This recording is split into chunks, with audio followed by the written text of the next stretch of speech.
बंधुओं राधे राधे।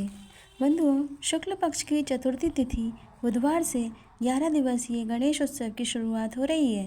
गणेश उत्सव इस बार 11 दिन के रहेंगे। इसकी शुरुआत श्री गणेश के प्रिय दिन बुधवार से हो रही है।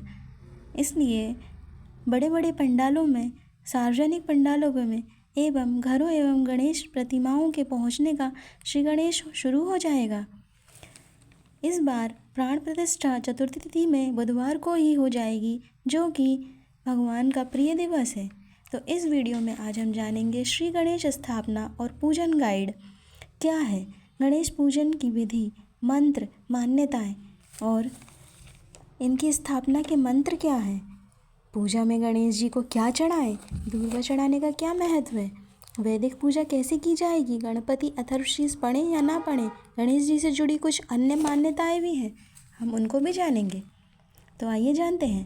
मिट्टी की बनी मूर्ति स्थापित करना चाहिए ताकि वह आसानी से गल जाए और जल को प्रदूषित ना करे। यदि स्वयं मूर्ति बनाए तो नदी के किनारे की शुद्ध काली और पीली मिट्टी में भूसा मिलाकर बनाना श्रेष्ठ रहेगा।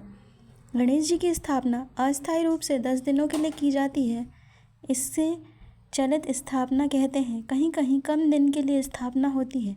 स्थापना के समय संभव हो तो कलश स्थापना भी करनी चाहिए।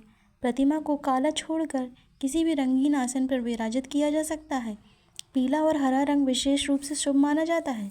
गणेश जी के दर्शन सामने से करें क्योंकि पीठ की तरफ दरिद्रता का वास माना जाता है। तुलसी पत्र गणेश जी को अर्पित नहीं करना चाहिए। घर में स्थापना के लिए दाहिनी ओर सूंड वाली मूर्ति और व्यापार स्थल पर बाईं ओर सूंड वाली मूर्ति शुभ मानी जाती है। स्थापना के कुछ मंत्र इस प्रकार हैं। ओम वक्रतुंड महाकाय सूर्यकोटि समप्रभा निर्विघ्नं कुरु मे देव सर्वकार्येषु सर्वदा।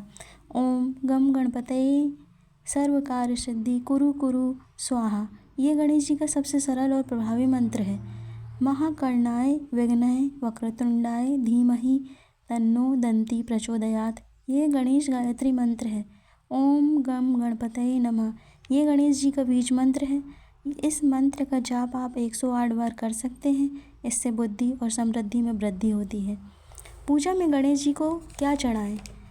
गणेश जी की पूजा में दूध, दही, घी, शहद, शक्कर, यज्ञोपवीत, हल्दी, चंदन, कुमकुम, अक्षत, पुष्प, धूप, दीप, वस्त्र, जनेऊ, दूर्वा, शमी के पत्ते, पीले फूल और फल चढ़ाएं। प्रसाद में मोदक जैसे कि लड्डू अवश्य चढ़ाएं।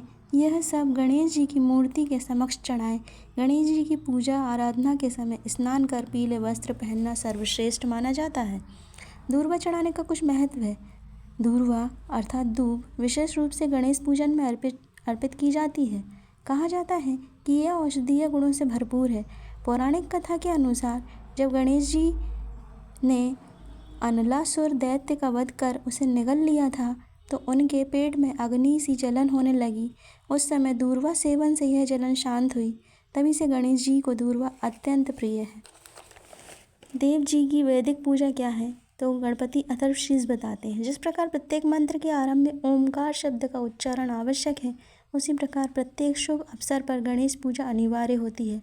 श्री गणेश की साधना के लिए बुधवार को गणपति अथर्वशीष, संकट नाशक गणेश स्तोत्र और श्री गणेश चालीसा का पाठ किया जा सकता है। मुख्य रूप से बच्चों और विद्यार्थियों को यह पढ़ना चाहिए। गणेश जी से जुड़ी कुछ मान्यताएं हैं, आइए हम आज वो जान लेते हैं। हर महीने शुक्ल पक्ष और कृष्ण पक्ष में आने वाली दोनों ही चतुर्थी तिथि को भगवान गणेश की पूजा के लिए शुभ माना गया है। बुधवार का दिन गणेश पूजन के लिए श्रेष्ठ माना जाता है। माता पार्वती ने जिस दिन गणेश जी को बनाया था उस दिन बुद्धि के अधिष्ठाता और चंद्रमा पुत्र बुध भी उपस्थित थे। कैलाश पर्वत पर बुध ने गणेश जी के दर्शन किए थे तो उन्होंने अपना दिन बुधवार विनायक को समर्पित कर दिया था। बंधुओं, यदि आपको ये वीडियो पसंद आया तो प्लीज़ लाइक करिएगा, चैनल पर नए तो सब्सक्राइब करिएगा।